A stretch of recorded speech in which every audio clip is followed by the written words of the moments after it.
जय हिंद, नमस्कार। मैं मोहन पाठक और आज बात करने वाले हैं उत्तर प्रदेश की उस घटना का और साथ ही साथ भोजपुरी इंडस्ट्री के लिए जो अभिशाप बन गया था। जो घटना, क्योंकि भोजपुरी इंडस्ट्री के लिए ये एक दाग का धब्बा लग चुका था और उसी मामले में आज हम बात करने वाले हैं क्या हुआ है।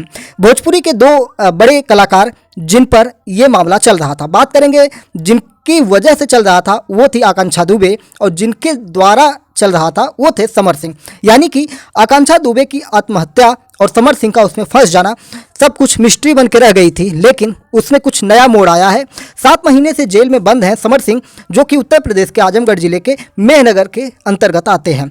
बात करेंगे समर सिंह को अब इलाहाबाद हाई कोर्ट के द्वारा जमानत याचिका पर सुनवाई करते हुए उन्हें जमानत देने की बात की गई है। लगभग माना जा रहा है कि 2 दिनों के अंदर में समर सिंह को जमानत पर रिहा कर दिया जाएगा। आइए पूरे प्रकरण पर नजर डालेंगे, क्योंकि Indian society UPSC mains GS 1 के लिए सबसे महत्वपूर्ण ये टॉपिक है और उम्मीद है कि इस बार 2024 के मेंस में ये आपको देखने को मुद्दा मिल जाएगा और जिसको डिटेल में आपको शायद लिखने का मौका मिले तो ये वीडियो आपके लिए बहुत ही ज़्यादा इंपॉर्टेंट होगा, क्योंकि ये इसलिए महत्वपूर्ण हो जाता है कि उत्तर प्रदेश से जुड़ा हुआ मामला है। उत्तर प्रदेश के स्टेट पीसीएस के लिए सोसाइटी के दृष्टि से बहुत ही ज़्यादा इंपॉर्टेंट फैक्ट है। इसके साथ साथ 2-3 और कांड है जो फैक्ट में, जैसे देवरिया कांड हुआ था और ये दोनों केस बहुत ही ज़्यादा सिमिलर हैं। देवरिया कांड में हत्याकांड हुआ था जहां पर दबंगई और गुंडई और आपसी मनमुटाव था, लेकिन यहाँ पे ट्रैप की बात की जाती है। लेकिन पूरा मामला क्या है उसको हम दृष्टि में लेंगे और कोर्ट में बहस क्या हुई उनकी बात करेंगे। बात करेंगे समर सिंह के ऊपर जो आज मुकदमा चलाया गया था उसमें क्या हुआ है। साथ ही साथ पूरे प्रकरण पर भी फिर से नज़र दौड़ाएंगे, जिससे कि आपको रिकॉल हो जाए और आपको मेंस में जीएस 1 सोसाइटी यूपीएससी के प्रॉब्लम ना हो। भोजपुरी एक्ट्रेस आकांक्षा दुबे की मौत मामले में आरोपी सिंगर समर सिंह को जमानत मिल गई है और इलाहाबाद हाई कोर्ट ने समर सिंह को बॉन्ड पर रिहा किया है। यानी कि एक तरह से इनको अनुबंध करके रिहा किया गया है और बॉन्ड का मतलब आप समझते ही हैं।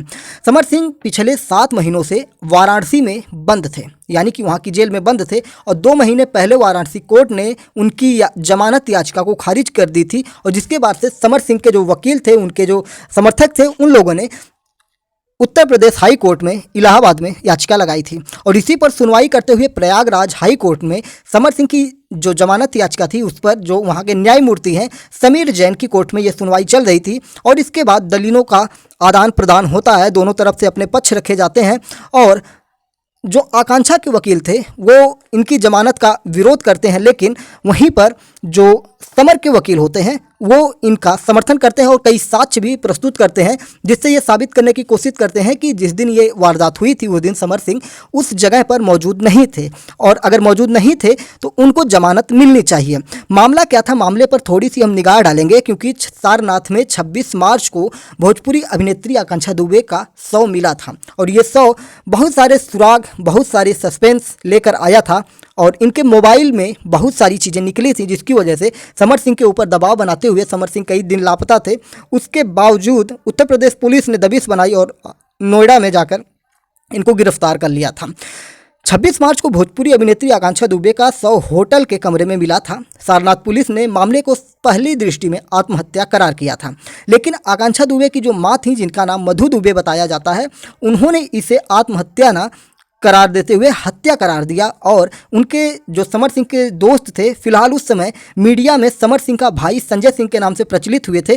हमें ये जानकारी थी बहुत अच्छे से कि संजय सिंह उनके भाई नहीं है, लेकिन हम अपनी तरफ से कुछ चीज़ें ऐड नहीं कर सकते। जो मीडिया की रिपोर्ट होती है उसी को हम ऐड करते हैं, इसलिए हमने भी उस समय बताया था कि संजय सिंह उनके भाई हैं, लेकिन फिर भी हमने उसमें क्वेश्चन मार्क लगाया था कि हमें इसकी जानकारी नहीं है, क्योंकि संजय सिंह उनके भाई नहीं हैं।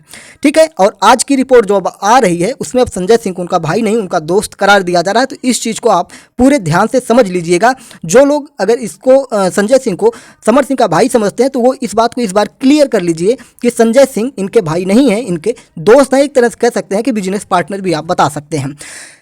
आकांक्षा दुबे की मां इन दोनों के ऊपर आरोप लगाती है कि समर सिंह और इनके दोस्त संजय सिंह दोनों इस हत्या में संलिप्त हैं और उनके ऊपर मुकदमा दर्ज कराते हैं, जिसके बाद पुलिस ने गायक समर सिंह को 6 अप्रैल की देर रात गाजियाबाद से गिरफ्तार किया था। ये कई दिनों से फरार चल रहे थे और मीडिया की सुर्खियां इतनी बढ़ी हुई थी कि कोई इन्हें नेपाल भागा हुआ बता दे रहा था तो कोई लंदन तक बता दे रहा था। बाकी सब हवाई फायरिंग हो रही थी और तब भी हम दावे के साथ कह रहे थे कि समर सिंह उत्तर प्रदेश में ही हैं और हमारे दावे करने के कुछ ही दिनों के बाद समर सिंह गाजियाबाद से गिरफ्तार हो जाते हैं। खैर, समर सिंह की गिरफ्तारी के बाद उन्हें 12 अप्रैल को गिरफ्तार करने के बाद अभिरक्षा में जेल भेज दिया जाता है। समर सिंह की ओर से जमानत याचिका लगातार लगाई जाती थी, अदालत में प्रार्थना पर दिया गया था और जिला एवं सत्र न्यायाधीश की अदालत ने समर को वहां से जमानत नहीं दी थी और जमानत प्रार्थना पत्र पर सुनवाई के लिए जब तलब किया गया, जिसके बाद समर सिंह की जमानत मंजूर हो गई हाई कोर्ट से। ठीक है, थोड़ी सी मैं यहाँ पे फिर से क्लियर करना चाहूँगा, थोड़ी सी लगता है कुछ मिस्टेक हुई है। समर सिंह की ओर से जमानत के लिए अदालत में प्रार्थना पत्र दिया गया था। जिला एवं सत्र न्यायाधीश की अदालत ने समर सिंह के जमानत प्रार्थना पत्र पर सुनवाई के लिए जब तलब किया, उसके बाद समर सिंह की जमानत मंजूर हो गई। ये प्रयागराज हाई कोर्ट की बात हो रही है। ठीक है, इसको आप डिस्ट्रिक्ट कोर्ट में समझिएगा। आकांक्षा की मां मधु दुबे के वकील सौरभ तिवारी ने जो बातें बताई हैं, उन्होंने ये कहा कि समर को जमानत नहीं दिया जाना चाहिए, इनके खिलाफ साक्ष्य पर्याप्त हैं और हम कई साक्ष्य जुटा रहे हैं। कोर्ट ने पुलिस की चार्जशीट, जांच रिपोर्ट और साक्ष्यों को देखते हुए समर सिंह को जमानत दी है। वकील के अनुसार अगले 2 दिनों में समर सिंह रिहा हो जाएंगे, ऐसा कहा जा रहा है। आकांक्षा दुबे की मौत के बाद कई वीडियो सामने आए थे। वीडियो में आकांक्षा रोते हुए ये भी बोली थी कि मुझे नहीं पता कि मैंने क्या गलती की है, बस नहीं रहूंगी इस दुनिया में, यह मेरी आप लोगों से लास्ट टॉकिंग है, अगर मुझे कुछ भी होता है तो उसका जिम्मेदार समर सिंह है। और इसी वीडियो के ऊपर, इसी वीडियो की वजह से समर सिंह के ऊपर जो मुकदमा था काफ़ी स्ट्रांग हो गया था और उसके बाद इनकी धरपकड़ हुई थी और लास्ट में इनको गिरफ्तार किया गया था और अब बॉन्ड के तहत इनको जमानत याचिका मिलने वाली है, जमानत होने वाली है और याचिका पे इनकी सुनवाई करते हुए 2 दिनों के बाद इनको जमानत शायद मिल जाए। समर सिंह पर धोखे का आरोप भी आकांक्षा ने लगाया था। आकांक्षा ने अपने साथ होने वाली हर घटना के लिए गायक समर सिंह को, जो भोजपुरी गायक हैं, लोक गायक हैं, उनको जिम्मेदार ठहराया था। आकांक्षा दुबे का वीडियो सामने के आने के बाद समर सिंह पर और भी सवाल उठने लगे थे। वीडियो आकांक्षा के ऑफिशियल इंस्टाग्राम अकाउंट से पोस्ट हुआ था। आकांक्षा दुबे की मौत कैसे हुई थी, यह अभी पहेली बनी हुई है। मौत के दिन होटल से लेकर माली क्यूबार तक के कई वीडियो सामने आए। चंद घंटे पहले की इन तमाम वीडियो में आकांक्षा पूरी तरह से नॉर्मल और खुश दिखी। कुछ देर बाद सुसाइड से पहले वह इंस्टाग्राम पर लाइव भी हुई थी, जिसमें वह फूट फूट कर रोती हुई नजर आई, लेकिन मौत की वजह अब तक क्लियर नहीं हो पाया है। सवाल उठ रहे हैं कि आकांक्षा किस दबाव में थी, ऐसा कदम क्यों उठाया। इन सवालों के जवाब 7 महीने के बाद भी पुलिस प्रशासन को नहीं मिल सकी और आज समर सिंह जमानत पर रिहा होने वाले हैं। वीडियो जो बने थे, उन वीडियो की अगर हम थोड़ी सी पड़ताल करते हैं दैनिक भास्कर के माध्यम से, तो आइए जानते हैं क्या है पूरी पड़ताल। पहला वीडियो जो था वो शनिवार रात 9:30 बजे का था। दोस्तों के साथ वो डांस करती हैं। आकांक्षा ने जिस रात सुसाइड किया उस रात वह मड़ुआडीह के माली कुंज क्लब में एक पार्टी में गई थी। क्लब में लगे सीसीटीवी का रात 9:30 बजे का जो फुटेज था सामने आया, जिसमें यह दिख रहा था कि आकांक्षा और उनके दोस्त अरुण पांडे और उनकी पत्नी श्रद्धा हैं। आकांक्षा वीडियो में खुश दिखाई दे रही थी, वह म्यूजिक पर डांस करती हुई नजर भी आ रही थी। पार्टी से निकलकर आकांक्षा अपने होटल सोमेंद्र चली गई, जहां पर पूरा स्टाफ रुका हुआ था। एक फिल्म की शूटिंग के दौरान वहां पे सभी लोग रुके हुए थे। आकांक्षा को अरुण पांडे अपनी कार से सारनाथ स्थित होटल छोड़ने के लिए आ रहे थे। रास्ते में उन्होंने कॉमन फ्रेंड संदीप को बुला लिया। इसके बाद संदीप अपनी कार से आकांक्षा को सोमेंद्र होटल पर लेकर पहुंचा था। 17 मिनट तक संदीप अभिनेत्री के साथ कमरे में रहा, इसके बाद वह वापस चला गया था। यहीं से पूरी मिस्ट्री हुई थी, लेकिन इस पर अभी तक खुलासा कोई नहीं हो पाया है। दूसरा वीडियो था रात के 1:55 पर। आकांक्षा घटना वाली रात किसी पार्टी में गई थी। वहाँ से रात 1:55 पर वो होटल लौटी थी। होटल के मैनेजर ने बताया कि जब वह वापस आई थी तो उनको छोड़ने एक युवक भी आया था। रात 2:12 पर वह युवक होटल से बाहर निकला। पुलिस ने युवक की पहचान टिकरी के रहने वाले संदीप के तौर पर की। वह आकांक्षा को पहले से ही जानता था, सब साथी के सहकर्मी ही थे। होटल के सीसीटीवी में आकांक्षा सीढ़ियाँ से उतरती हुई नजर आ रही थी। उनके पीछे एक युवक है जो हाथ में बैग लिए, इसकी पहचान संदीप सिंह के तौर पे हुई थी। फिर उसके बाद एक और वीडियो है रविवार सुबह 10:38 का, जिसमें मास्टर चाबी से ताला खोला जाता है जब आकांक्षा फ़ोन नहीं उठाती है और ना ही किसी का जवाब देती है, ना ही दरवाज़ा खोलती है। उसके बाद आकांक्षा का जो दूसरा वीडियो सामने आया था वह रविवार 10:30 मतलब 10:38 पर आया था और इस वीडियो में बिना पुलिस की मौजूदगी के होटल स्टाफ मास्टर चाबी से आकांक्षा का कमरा खोल रहा है। वीडियो में होटल का मैनेजर, आकांक्षा का मेकअप मैन राहुल, एक महिला और अन्य लोग नजर आ रहे हैं। आकांक्षा ने जब कमरे का फ़ोन और मोबाइल नहीं उठाया था तो राहुल होटल मैनेजर के पास पहुंचा। उसने मास्टर चाबी से दरवाज़ा खोलने के लिए कहा। मैनेजर ने जब दरवाज़ा खोला तो आकांक्षा की लटकी लाश नजर आई। उसके बाद तुरंत पुलिस को सूचना दी गई थी। यह वीडियो इसलिए अहम है क्योंकि पुलिस ने शुरुआत में यह दावा किया था कि उनकी मौजूदगी में आकांक्षा का कमरा मास्टर चाबी से नहीं खोला गया था, इसीलिए यह मामला और भी ज़्यादा तूल पकड़ा था। एक और वीडियो सामने आया था जो रात के 2:25 के उसी दिन थी इनकी आत्महत्या से पहले की। आकांक्षा ने होटल में आने के पहले इंस्टाग्राम पर रील अपलोड की। इसमें वह भोजपुरी सॉन्ग हिलोर मारे पर बेली डांस करती हुई नजर आ रही थी। रील में आकांक्षा बेहद खुश नजर आ रही थी। उनके चेहरे पर किसी भी तरह की कोई परेशानी नहीं झलक रही थी। यह रील होटल के उसी कमरे की थी जहाँ उनका शव मिला था। यह रील कब की है यह क्लियर नहीं हो पाया, यानी कि आकांक्षा ने उसी रात बनाई थी या पहले से बना हुआ था जिसको बाद में अपलोड किया गया, इसकी जानकारी नहीं मिल पाती। आकांक्षा करीब 2:25 पर इंस्टाग्राम पर लाइव हुई थी। इस दौरान वह फूट फूट कर रोती हुई नजर आ रही थी। यह अब वीडियो डिलीट हो चुका है। पुलिस इसकी भी जांच कर रही है कि ये वीडियो कैसे डिलीट हुआ।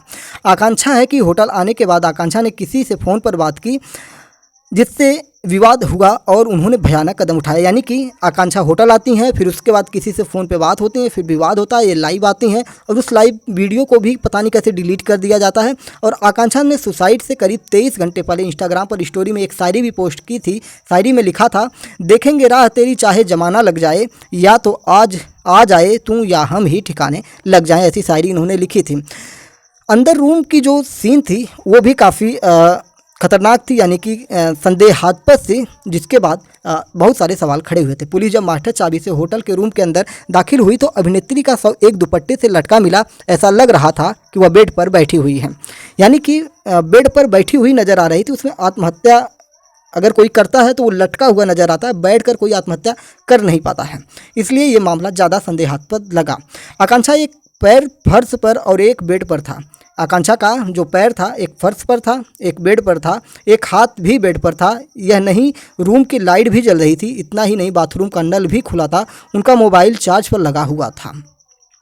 आकांक्षा के फिल्मी करियर की अगर हम बात करेंगे तो उन्होंने बहुत सारे फिल्म बनाए थे। 2000 में किया था उन्होंने फिल्म में डेब्यू। इंस्टाग्राम पर 19 लाख इनके फॉलोअर हैं। आकांक्षा दुबे भोजपुरी की ही एक एक्ट्रेस हैं। भदोही में 1996 में इनका जन्म हुआ था। उनके करियर की शुरुआत टिकटॉक और इंस्टाग्राम में शॉर्ट वीडियो यानी रील बनाकर हुआ था। इंस्टाग्राम पर आकांक्षा दुबे ने बहुत सारे फॉलोअर बनाए और इन्हें यूजर रील क्वीन के नाम से भी बुलाते हैं। 19 लाख फॉलोअर्स के साथ आकांक्षा दुबे 3 साल की उम्र में पेरेंट्स के साथ मुंबई शिफ्ट हुई थी। उनके पेरेंट्स उन्हें आईपीएस अफसर बनाना चाहते थे, लेकिन वो फिल्मों में यानी कि एक्टिंग में उनका मन लगता था और लास्ट में वो एक्टिंग में ही आती हैं। जो 2019 में आकांक्षा ने एक फिल्म की हुई थी जिसका नाम था मेरी जंग मेरा फैसला से डेब्यू किया था और इस फिल्म में उन्होंने कैमियो किया था, लेकिन छोटे से रोल में उन्होंने ऑडियंस को काफ़ी प्रभावित किया था। इसके बाद आकांक्षा ने वीरों के वीर, मुझसे शादी करोगी, कसम पैदा करने वाले की 2 नाम की फिल्मों में काम किया था। इसके अलावा उन्होंने कई वीडियो एल्बम किए थे और जिस रात इन्होंने आत्महत्या की उसी के अगले दिन सुबह इनका एक गाना भोजपुरी के जाने माने कलाकार या गायक कह सकते हैं आप और अभिनेता भी कह सकते हैं, जो आजकल बिहार के आरा जिले से चुनाव लड़ने के लिए ताल ठोकने वाले हैं, पवन सिंह। और उन्हीं के साथ इनका अगले दिन का जो गाना था रिलीज हुआ था और वो भी गाना काफ़ी हिट गया था। आकांक्षा दुबे की उम्र जो थी 27 साल बताई जाती है और एक एक्टर है, परफॉर्मर है, एंटरटेनर है। विश मी 21 अक्टूबर इंस्टाग्राम पर यह आकांक्षा का बायो है और यहाँ पर उनके 19 लाख फॉलोअर थे। लेकिन 26 मार्च को इंस्टा स्टार ने सुसाइड के साथ रील और रियल लाइफ को हमेशा के लिए अलविदा कह दिया था। आकांक्षा का शव वाराणसी के सारनाथ होटल के सोमेंद्र के कमरा नंबर 105 में पंखे से लटका मिला था। बेड पर शव बैठने की स्थिति में था, गले में दुपट्टे का फंदा था। सुसाइड के 15 दिन हो गए। आरोपी भोजपुरी समर सिंह उस समय गिरफ्तार नहीं हुए थे, लेकिन पुलिस की दबिश होने के बाद उस समय गिरफ्तारी हुई थी। फिर सारा मामला हाई कोर्ट तक पहुंचता और हाई कोर्ट आज उन्हें जमानत देने के लिए तैयार हो जाती है बॉन्ड के तहत और उन्हें लगभग 2 से 3 दिनों के अंदर जमानत मिल जाएगी उनके वकील के अनुसार। यानी कि अब ये तय है कि समर सिंह फिर से बाहर आएंगे और उनके काफ़ी प्रशंसक भी हैं और वो चाहते हैं कि समर सिंह आने के बाद कुछ गाने भी गाएं, क्योंकि लगातार उनके गानों की फरमाइश बढ़ती जा रही है। इस दौरान और भी चीज़ें मैं आपको बताना चाहूँगा कि समर सिंह जो हैं भले ही जेल में हैं, लेकिन उनके सोशल मीडिया प्लेटफॉर्म लगातार एक्टिव हैं। उनके जो भी सहकर्मी हैं उनके द्वारा सोशल मीडिया, उनके फेसबुक अकाउंट, इंस्टा जो भी चीज़ें हैं वो लगातार एक्टिव हैं और वहाँ पे उनके फॉलोअर्स उनको फॉलो कर रहे हैं और उनको बाहर निकलने की शुभकामनाएं भी दे रहे हैं। तो इस प्रकार से समर सिंह बाहर आने वाले हैं और इंतज़ार रहेगा और अगर बाहर आते हैं तो एक मुलाकात होगी और हमारी मुलाकात होती है तो एक लाइव इंटरव्यू उनके साथ हम करेंगे, जिससे कि सारी चीज़ें स्पष्ट हो जाएं।